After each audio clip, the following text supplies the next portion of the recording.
8वा दिवस 8वी कविता. कवितेचं शीर्षक आहे जग कसं अजब आहे. देवावर प्रेम सर्वांनाच आहे. देवावर प्रेम सर्वांनाच आहे, पण त्याच्या घरी जायची घाई मात्र कुणालाच नाही. आपल्या घरात सर्वांनाच देव हवा. आपल्या घरात सर्वांनाच देव हवा, पण त्याच्या घरी आपण जायच्या विचारानं मात्र मनात धडकी भरते. देव आपल्या घरी आला म्हणजे सण उत्सव आणि आनंद. देव आपल्या घरी आला म्हणजे सण उत्सव आणि आनंद.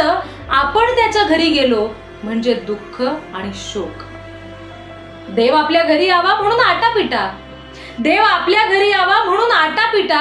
आपण त्याच्या घरी जाऊ नये म्हणून आटापिटा. देवाघरून येणं म्हणजे जन्म. देवाघरून येणं म्हणजे जन्म. देवा घरी जाणं म्हणजे मृत्यू. दोन्ही अटळ आहे, पण ह्यामधली जी गंमत आहे त्यालाच आयुष्य म्हणतात. वपू काळे.